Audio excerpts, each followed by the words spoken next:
Yo, what up, though? What What's up, up? guys? We're back. The Bad Kids, a new year, same old. Same old. But newly, a new version of the same old. What's up, my boys? It is your host, always doing the most, Jafanity, back in the building, joined per usual, the best bad kid in the universe. You know, the one, the only, Axnick Beam. Holla at the people. What's up? What's up? My hydration homie. And last, but certainly not least, what up, doe? Como se dice? Cruz. What's up, guys? What's up? I'm It's good, the man. New Year. I'm chilling. We survived the holidays, folks. We made it through Thanksgiving, we made it through Christmas, and we made it through the New Year. Boy, is my bank account tired. But we did it. Amen, dude. How would you summarize y'all's holiday? Like that whole holiday run? How would you describe it? I would say mine was a blitz. Like Thanksgiving, I was home for a super short amount of time, and I tried to do all the activities. Christmas happened whilst in the quarantine of the teen, but because everyone was sick at the same time, me and Bean, Literally everyone. The whole world right now, everybody's sick.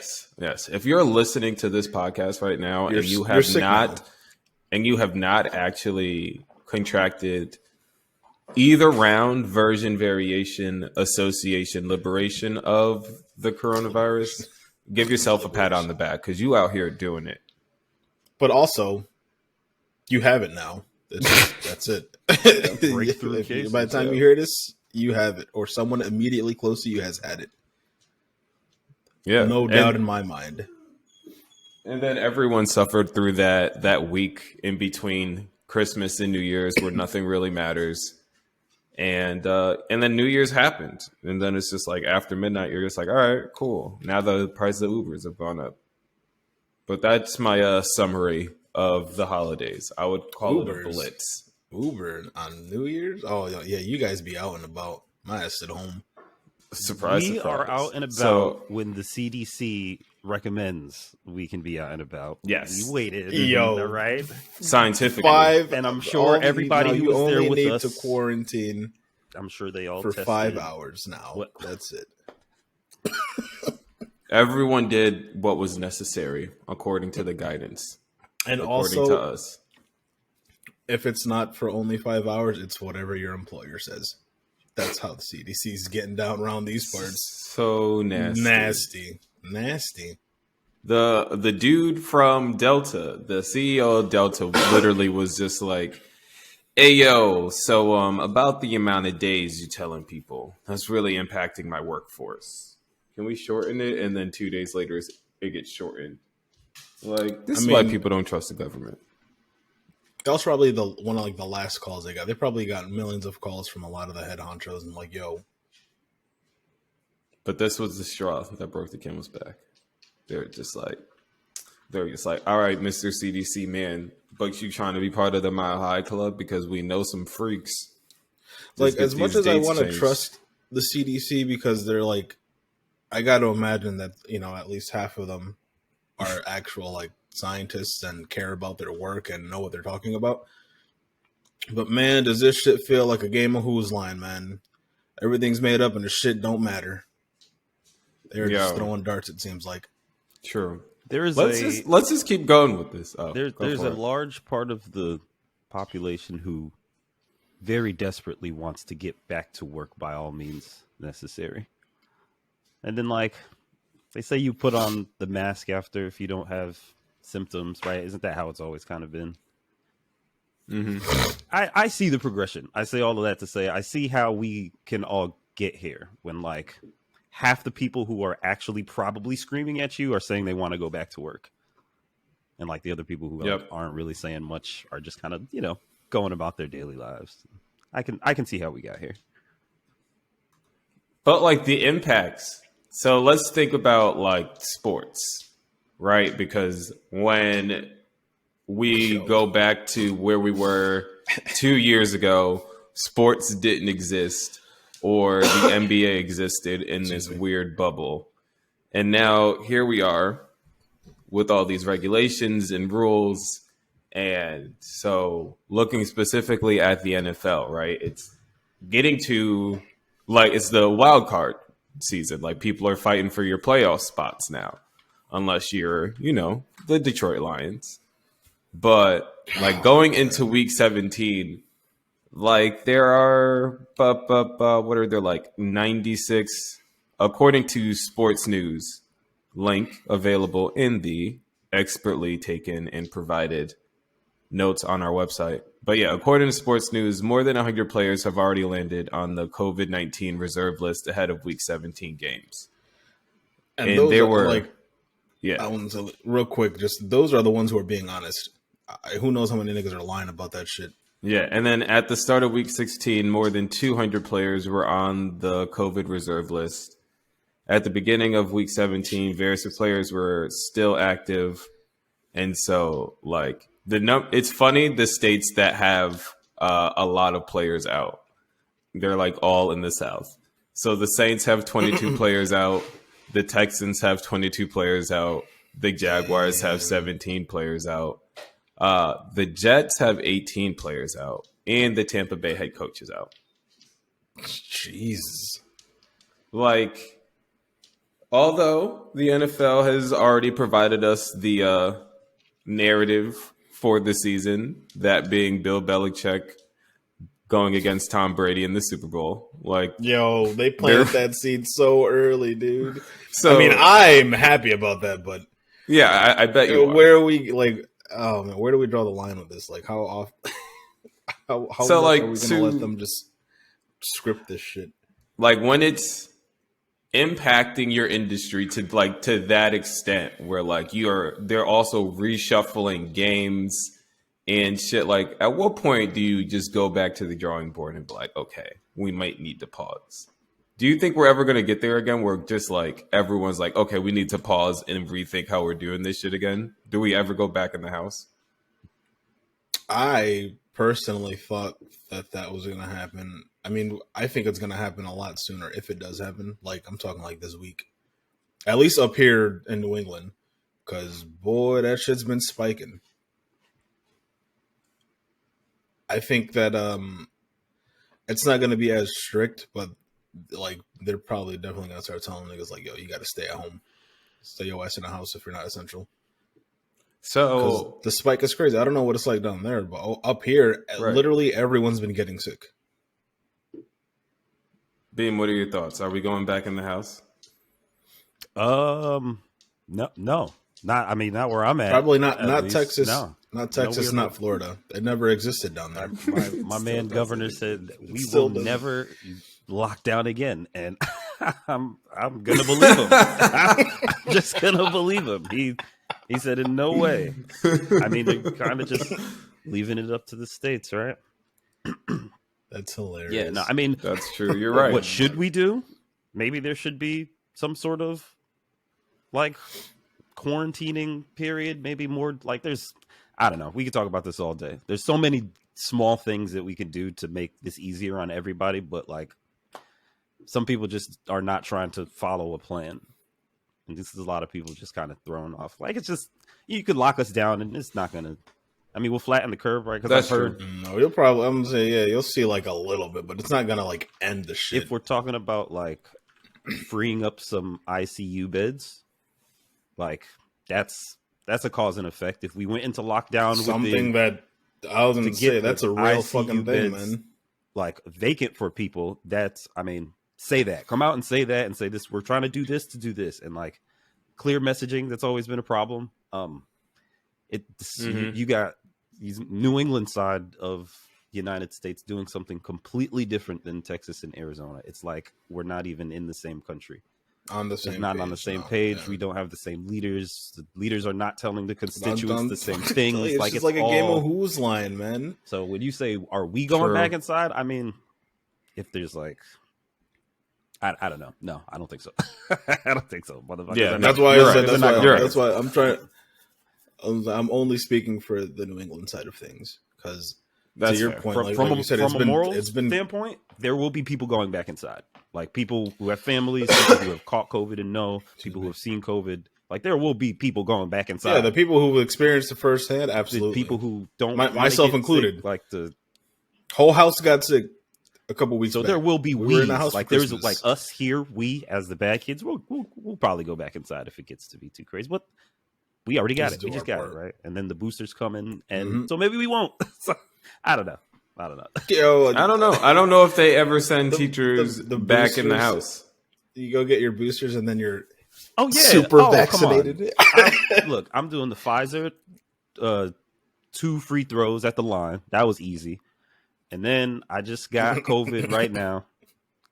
So I got going for the MJ slam other type of immunity, right? That's it. And now I'm getting the booster for the N1. You're just stockpiling them. But I'm gonna get the Moderna booster because you got to, you know what I'm saying? You got to, no. This isn't your stock portfolio, my G. You don't want to diversify your vaccinations. Yo, okay. I mean, that's not how you get superpowers. If we're being that's real, not, and it's not going to improve your 5G capabilities. I saw that video on YouTube too. All right, so instead of us trying to save everybody, because you know what, we're just all a lost cause with this shit. I want to briefly get on my soapbox and just try and save one specific person. And the one person we need to wrap our arms around and save is YK Osiris and his bank account specifically. So I don't know why the algorithms have been feeding me YK Osiris news, but it all goes back to this incident of him owing Lil Baby $5,000. And I think he like runs into Lil Baby at the jewelry store, and Lil Baby's like, "Listen, dude, I want my fucking money." And he's like, maybe I got it, maybe I don't got it. Then the internet gets a hold of it, and you know how the internet will crip walk on your head when you're down bad. So that happens. Boom. You already owe this man $5,000. So like you're not having a good time. Then it gets on Twitter, and then he's posting these tweets like, "God, please take me away. I just want to sleep and not wake back up. I know y'all would love that. Jesus. Let's see how everyone's got something to laugh at. Then it's all fun and games until y'all don't got nothing to laugh at no more," and shit like that. And then we're like, all right, so we got to chill on YK Osiris. Everybody help him, etc., etc. Let's stream his songs to pay off his debt like we did Nelly, right? Like that happened.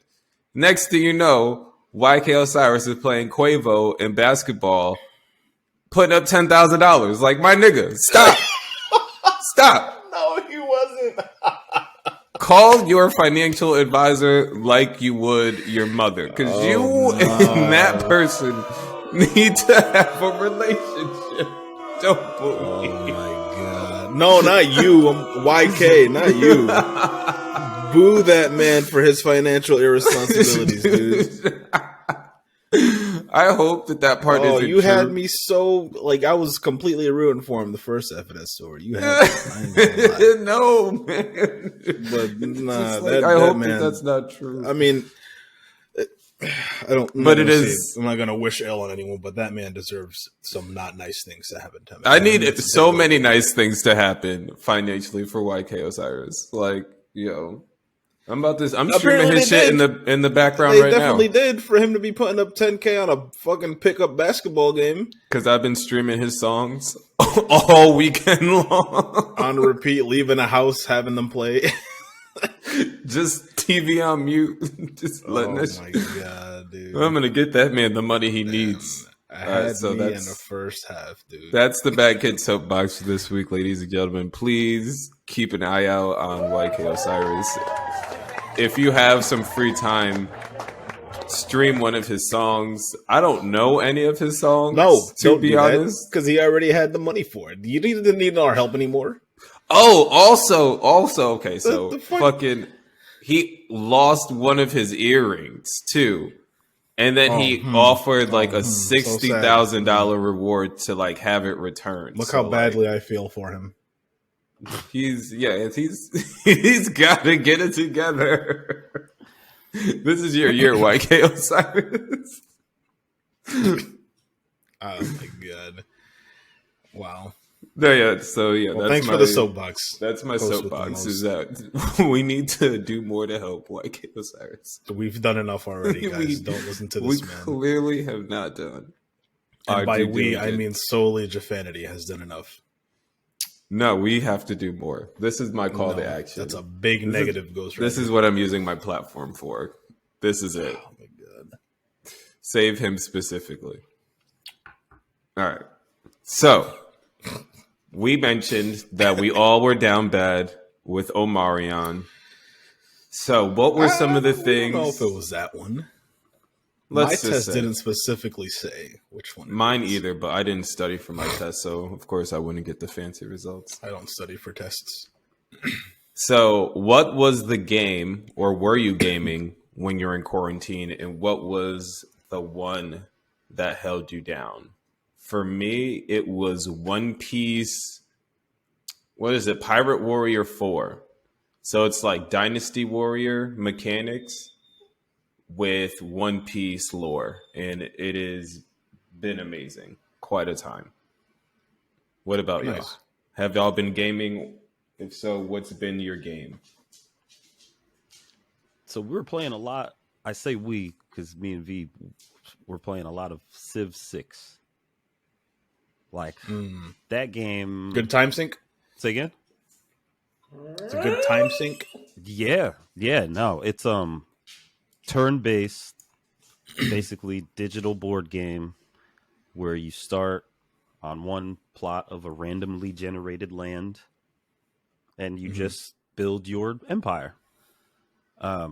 You start with a city center and you choose what to build around the city center, and it's all like little plots where you can buy, I don't know, a holy site, you can buy an entertainment district, and you can build it out. You can build like coastal properties, but only if your city center is near a coast. Like as the turns go on, so your influence and your border expands, and you can build ships to meet other players on the board. So we were playing against.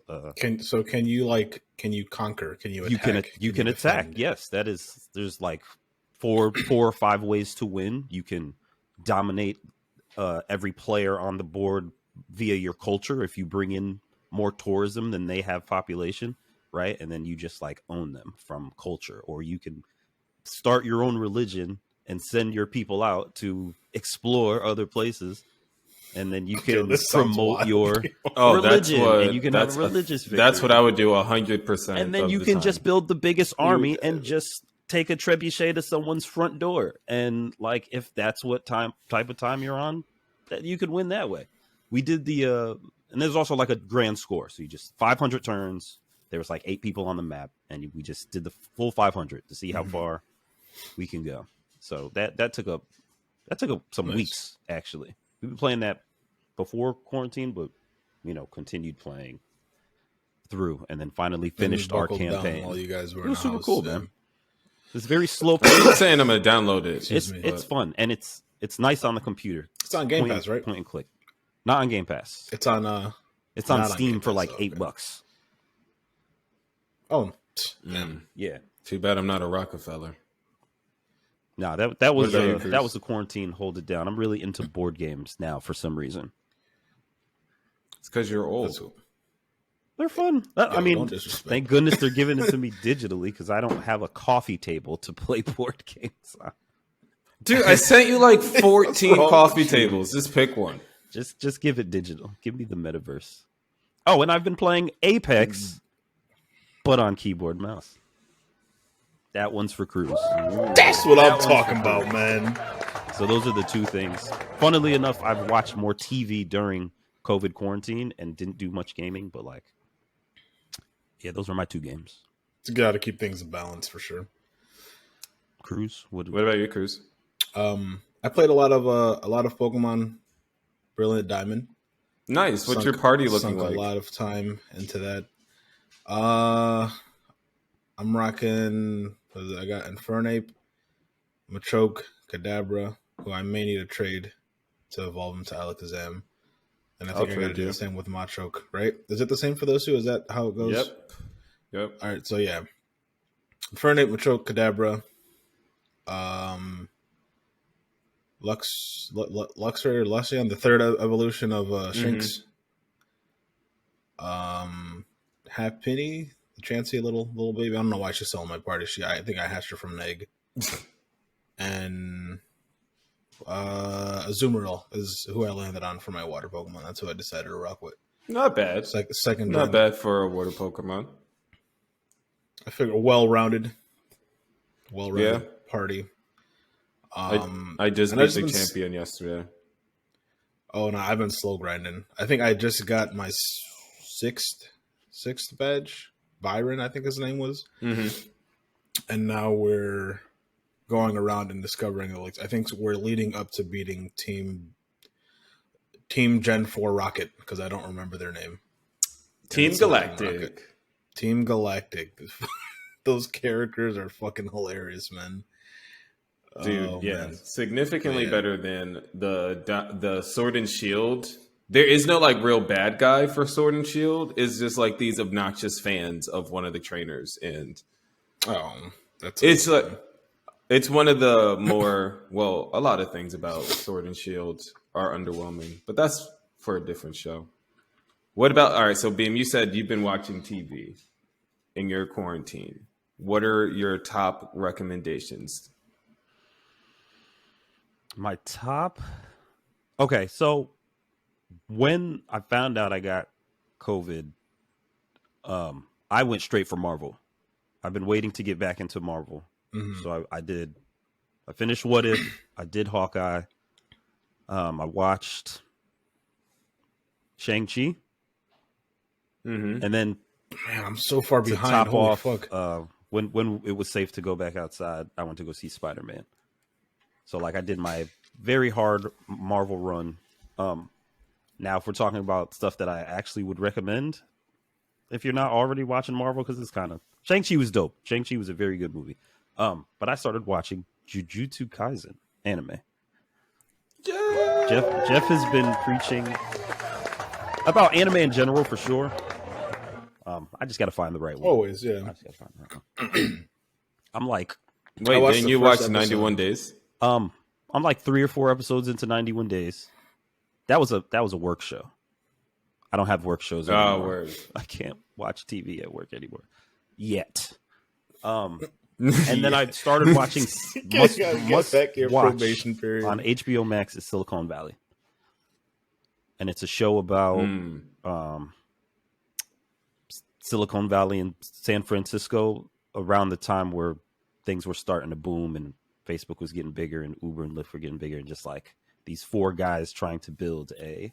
Oh, this is like the modern day gold rush. Yeah, no, it's really funny and it's really relevant because it's a Mike Judge show. So if you know King of the Hill, how smart King of the Hill was talking about how Texas is, and some of his Office Space was like a great movie about. Yeah, I like Mike Judge, but yeah, that was the other show, Silicon Valley. Office Space is so funny, man. Right, he's really good. Top tier. Stuff he produces. Like Silicon Valley is, and it's got all our faves in it. I don't want to put too many spoilers, but yeah, on HBO, it's an older show, but it checks out.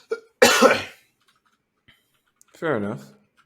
I will contribute to the world from the overseers at Amazon. It's like sucks because like Amazon Video is so good, but like it just is owned by Amazon. But Wheel of Time is their like epic fantasy show. So it's like the magic of the world, something. There's an evil person. Man tried to control it. And because of his arrogance, now when dudes use magic, they go crazy. So like it's up to women, and like there's a reincarnation of someone. I'm doing a terrible job describing this, but it's really fucking good. Wheel of Time. It sounds like a wild ride. It is a very wild ride. And then everyone can understand just like why Rand is the worst. And then older show, I think it came out last year, but I finally got around to it. Carnival Row. Another fantasy world because I need to escape from reality.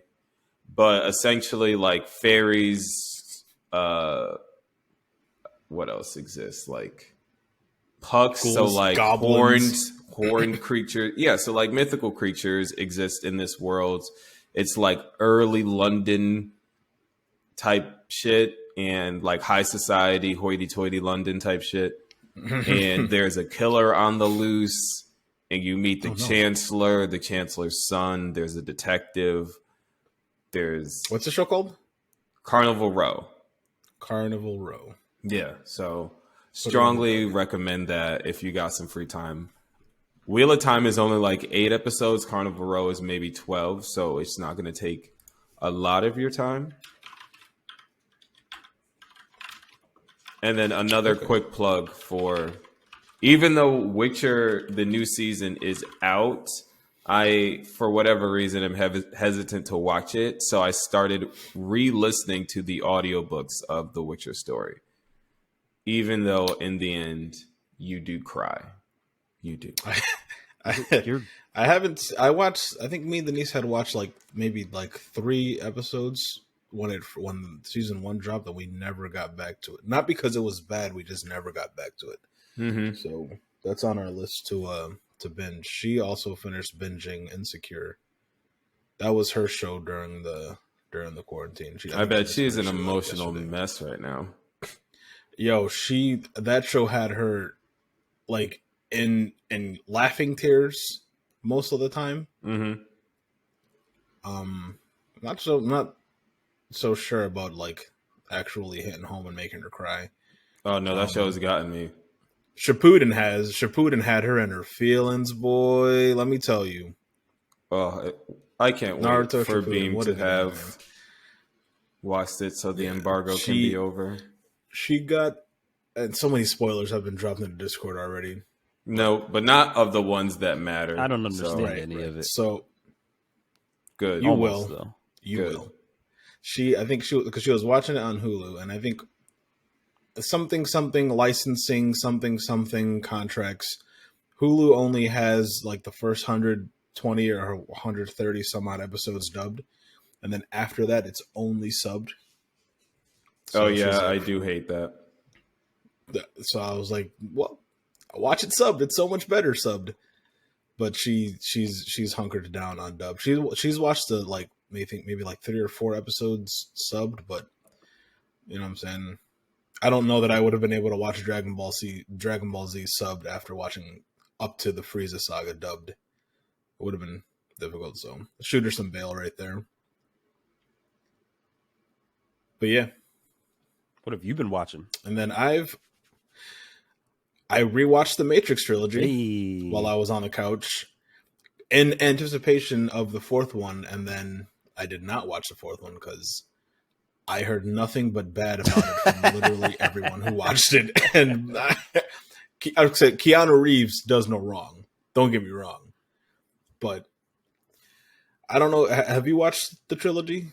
No. Do you remember anything of it? You have not watched it. Jeff, have you watched any of the Matrix trilogy movies, or do you remember anything about them? So here's the thing.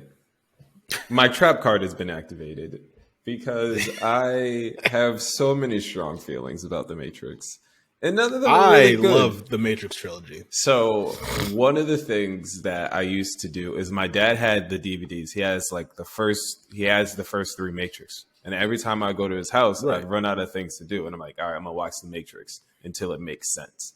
So I've seen the Matrix films. Never made sense. So many times. And I don't fucking get it. And then it's explained to me. Like, I get it, but I don't get it.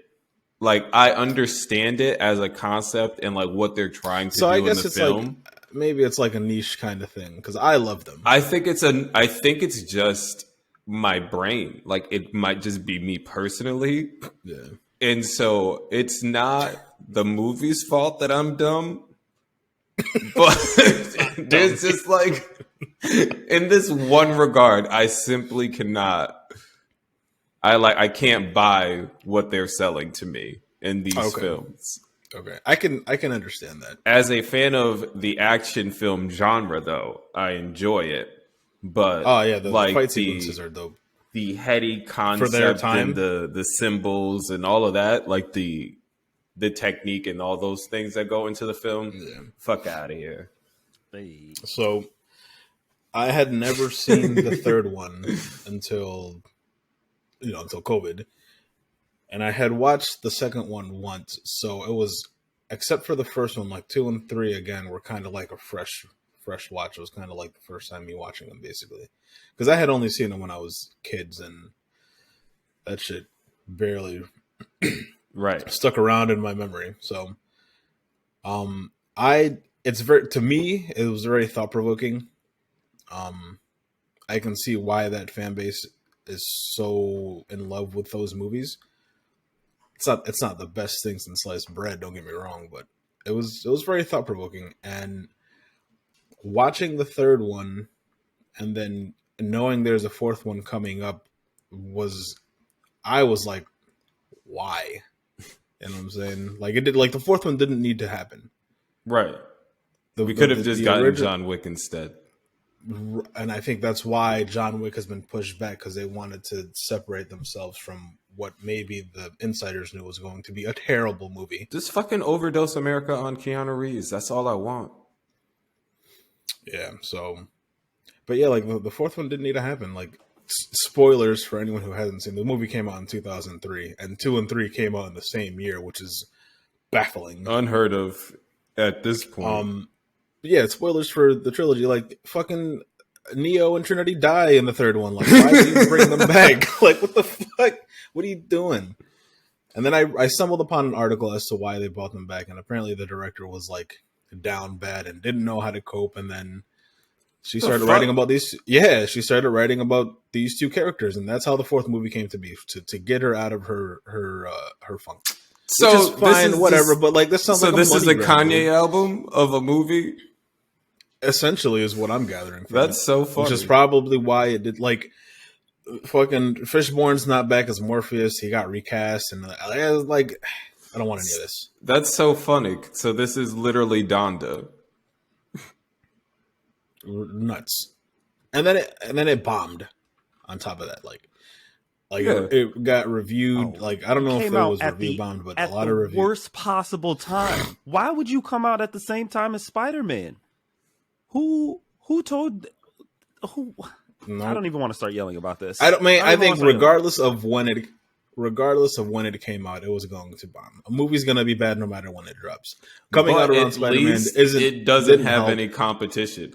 And like, also, it was the at-home release too. HBO, you could have also seen that shit at home. You could have seen it at home, right? It was for free on HBO Max, and I'm still not going to waste my time with it. Absolutely sick. So funny. Yeah. Just waiting for John Wick 4 now, because I know that's not going to be. I'm trying to think of my faves. Has, like, besides Star Wars, maybe, has any like TV or series made it to 4 successfully? I didn't care for Toy Story 4. Halo 4 was trash. I guess Ocean's 8 was the 4th movie, but it was again like a why did you make this type of thing? I mean, it was decent. Make it to 4. Harry Potter. Okay, sure. That's love like Harry Potter. Love Harry Potter. Those are like then we get J.K. Rowling and Harry Potter. Yeah. Then we get. I watched they did a little reunion on HBO. I watched it yesterday. It was fucking awesome. I didn't see the latest James Bond, but Daniel Craig has 4 Bond films. I didn't see the 4th one though. Didn't he say the second one was real bad? By 4, he didn't even want to do it.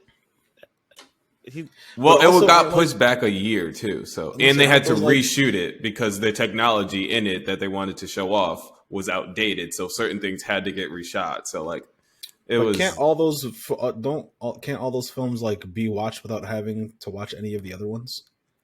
Every time they replace the Bond, you can. But I consider every Bond like that's their series. So like you need to, like you can. like watch them cold, right, but like Daniel Craig's sequels per se. Daniel Craig's some of the events overlap, or like the themes, like the fact that he's old as shit keeps coming up. I don't know that there are any other like major part 4s like there have been a lot of Thor is coming up. Movies, games. Thor is getting 4. Love and Thunder. Except the first 2 Thors are awful. So backwards, doing it the opposite way. Yep. the better way. And how much do we love Natalie Portman, and how much do we trust her to take that helm? I love it. I love Natalie Portman. She should be appreciated. Yeah, I don't know that there are any. It's just like the heavy, like the ones that you know had for, like the Lord of the Rings, and then like you slap them with the Hobbit. Lord of the Rings had 3. The Lord of the Rings was 3. Those are 3. Isn't the Hobbit the 4th? It's prequel. Yeah. It's in the universe, but then they gave the Hobbit 3 of its own films. Which I heard, like, the fans were like, what the fuck is this? I mean, I don't think that it all could have been one movie. Boom. The Hobbit. Another trap card has been activated because I love the Hobbit films. I think I am one. Okay. I think I would be. I don't think you're a Hobbit, dude. No, not even in the slightest. Not in any stretch of the imagination are you a Hobbit. They believe in second breakfast, singing, and being a nuisance to people they know. You are closer to a tree giant than a hobbit. That's you know what? You're just being realistic. Like, yeah, no. That is you're just talking about you're objectifying my body. To the viewers who don't know spirit. Who Jafanity is. Cruz is objectifying Mans my body. Mans is like 7 foot 13 inches. He's ignoring my carefree nature. 13 inches. That boy tall. God damn. I hate it. No, but yes. So those I haven't seen yet. Not because I haven't wanted to, but just because that's also a pretty massive time sink. Yes, those are films that I watched. Denise and I started watching the first one years ago, like a year and a half ago, 2 years before we bought the house, and because we did the first trilogy run through because. I was like harping about it because I fucking love those movies. Yes, we saw them together. We saw the first 2 together. Yep, all in theaters. Damn. Oh, friendship. And we started watching The Hobbit and watched maybe an hour of it, and we had fallen asleep when we started watching it. We never went back. So, but those are definitely 3 more that I want to go back and see because I also love that universe. All right, All right, so moving on. Let's get this shit. Our 2021 in review, because above anything else, we are a music podcast. So, what would you say was the biggest surprise, either album-wise or in the music sphere, this year? My biggest surprise, it's not a surprise really, that Kendrick didn't drop. Was fully expecting him to drop at the top of the year. True. Well, not at the top of the year, but at the top of the year, we were expecting him to drop in 2021. But we did get him on Baby Keem, and got him on Baby Keem. He put out that little blog post, and never happened after that. The very briefness, and he did Day and Night in Vegas, but yeah, on Baby Keem, he gave the world the soundbite that it needed. But a moment. Part of that, one of my biggest surprises is how much I actually love Baby Keem's album.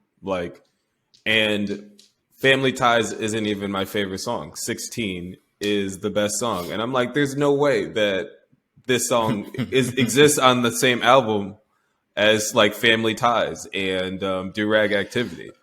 It's literally the perfect pop song to me. It's perfectly constructed and executed in every single way. So that's my biggest surprise is that emerged as one of my favorite things from this year. I think what about you? My biggest surprise was I want to say Summer Walker having my one, maybe tied with one, best album this year. I thought with the social anxiety she had and the quitting and the baby and the baby father issues, I thought she was really going to quit. When she said she was going to quit, I thought she was going to quit. Just for her to turn back around and give me your intro, and then you have Cardi B on the outro of your intro telling me exactly what I'm about to hear. Yep. And then delivering on it as a songwriter, and not just like a singing person, but like a motherfucker actually putting lyrics in their songs, and like things don't have to rhyme, but they sound amazing because you're a songwriter. Like that was just kind of my holy shit. She came back and like she's got the baby and she's trying her best to feed her baby the right things. Then people, she was having trouble giving her baby milk. I mean, these are real problems that you stumble across as a parent when you don't know what you're doing. I was worried that Summer Walker, and you know what? She delivered. She came back and she delivered. You're not wrong. I mean, that was my biggest surprise, and I love that album. Oh, sorry. Actually, I have to take it all back. Biggest surprise is Vince Staples. Vince Staples dropped the best album of his career. Like, and this is like 4 or 5 albums deep. Like, this is what we got with Vince Staples. Vince Staples is a more simple storytelling. And the biggest thing for me is like, it also pronounces just like the desire to still want to be here. Like everyone was sad. All the boy albums were sad and introspective this year. Call Me If You Get Lost. The House is Burning. Vince Staples. Finally got your Donda Rashad album. Every boy in the industry was sad. And although this album was also sad, there was like the element of like, I still want to be here and I appreciate life and shit. In a more clear way, there weren't like these complicated electric beats in funky sounds that you have to like fight through to listen to what he's saying. Mm-hmm. But also like this album has less songs that were like tracked for music and things like that, because that's another way that he'd be making money, which I appreciate. But so who were some of your top streamed artists going based just off of your stats? I had Isaiah Rashad number 1. My shit yet. I have Leon Bridges as number 2, Daniel Caesar at 3, Baby Rose 4, and Vince Staples 5. 1,052 minutes with Isaiah Rashad. Jesus Christ. Damn. I made it to the top 1% according to Spotify. These are stats I'm proud of. So you're lucky because you have Spotify and they pioneered that shit of the year in review, and they make it very accessible.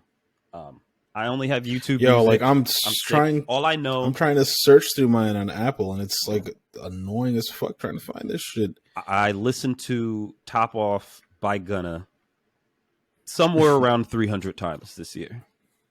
They sent it to me in an email, and I felt really attacked. Like they were showing me, yo, nigga, is this what you've been doing all year? You've been listening to this song all year? But yeah, Top Off by Gunna was my highest played song. That's hilarious.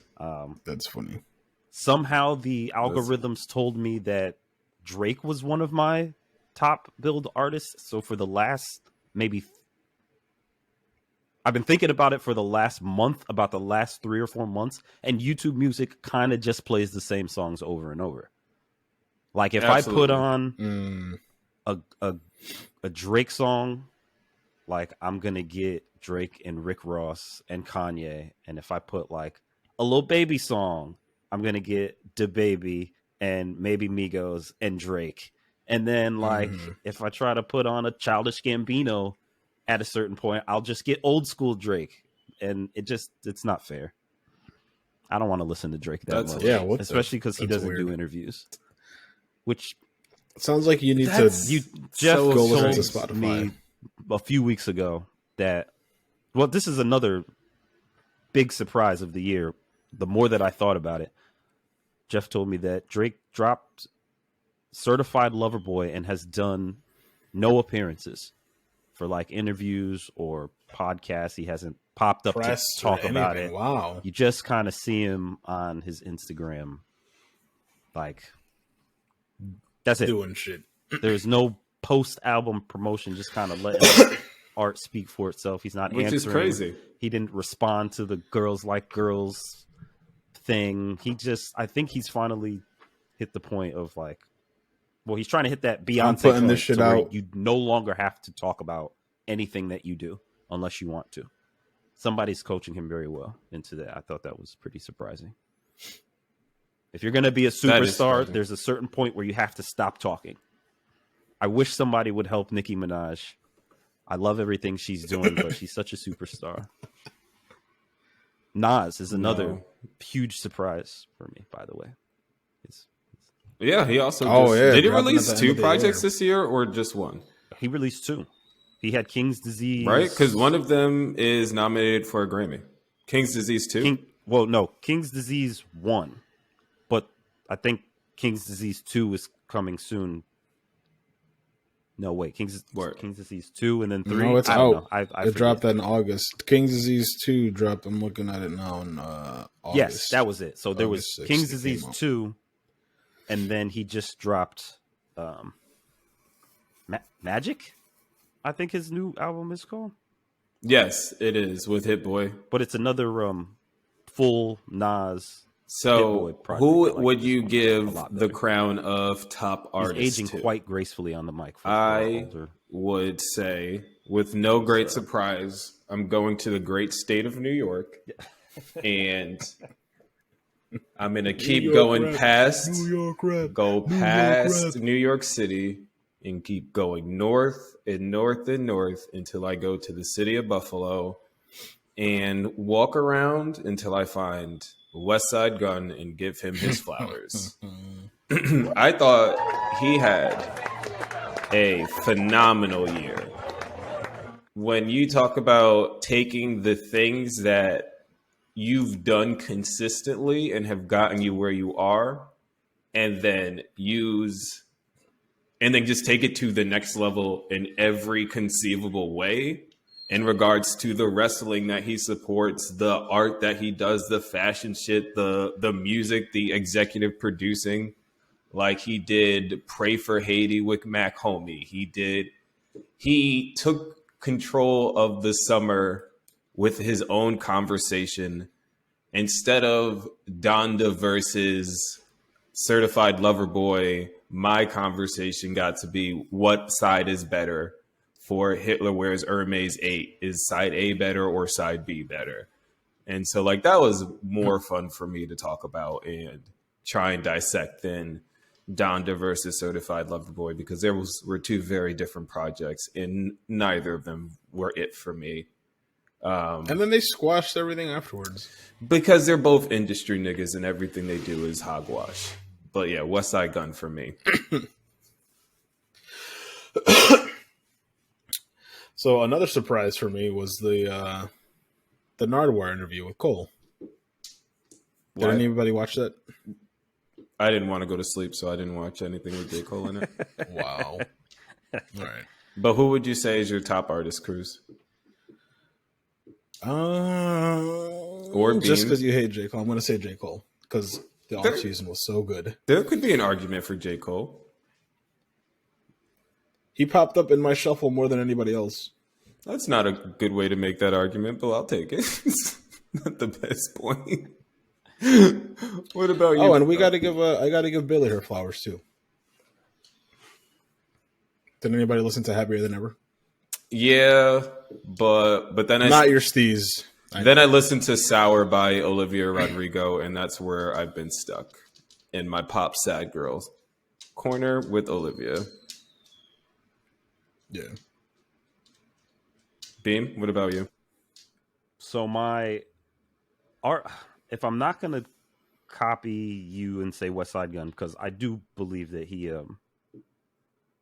was the artist of the year. If we're being like purely objective about listening to music, I kind of like Young Nudie, man. Sometimes that helps. I kind of like what Young Nudie is doing. he released Dr. I think it was Dr. Evil, EVAL. I think that's how he spelled it. I don't know. But I just really like everything that Young Nudy's doing. He has all my favorites. Like he pops up with 21 Savage a lot. He has a couple songs with Gunna. He has some songs with Uzi. So I've been really... He's on the bonus edition of Isaiah Rashad's album. He got tapped for Isaiah Rashad's album, which is very, very good for him, for sure. Because he's a smaller artist. But he's one of those, like Griselda artists, where I believe everything that he says in his lyrics. Right. I do believe that he's about that action. So that makes it even better. But yeah, he had an album... I'm gonna make sure I get this right. Dr. Evil, EV4L, and then he had another one called Rich Shooter this year. So he dropped 2 albums this year. And then, like I said with YouTube, when you put something on, they kind of just play the same songs over and over. I got a very large taste of his catalog. Pause. So he's been dropping fire since like 2016. He's just been in the background of 21 Savage songs and like pops up with Young Thug, and yeah, so he's my personal artist of the year, not so much objective artist of the year. I just had a really great time with Young Nudy's music. I'm surprised you didn't say Pierre Bourne. So I didn't say Pierre Bourne because Pierre Bourne does the production.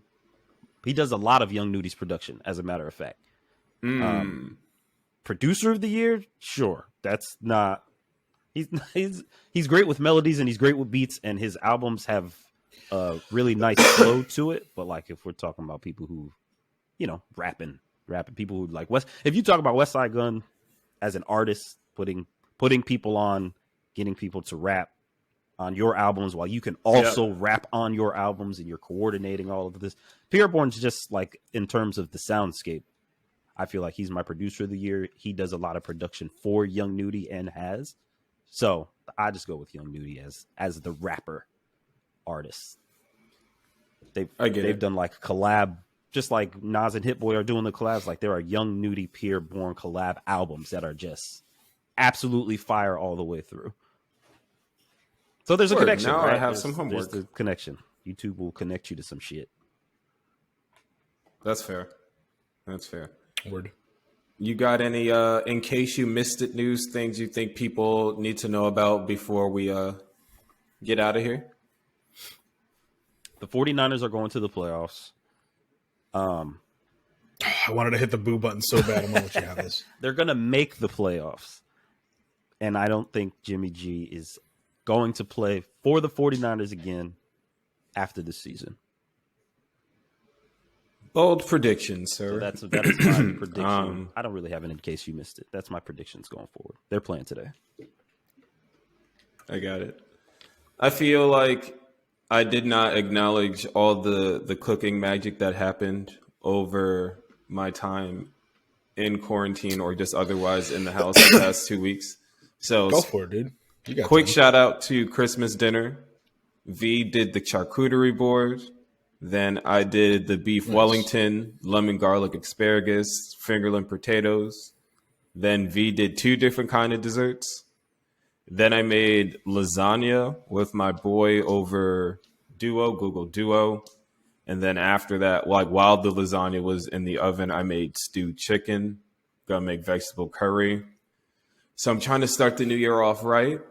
So that's my, in case you missed it, I've been busy. Follow your boy at Jafanity's Kitchen on the internet. Cruz, anything for the people? In an app. In case you missed it. Or any other considerations as we get out of here. Oh, to piggyback off of Beam's NFL predictions, Patriots are definitely going to the Super Bowl. They kind of planted that storyline earlier this season with Belichick versus Brady. Such hogwash.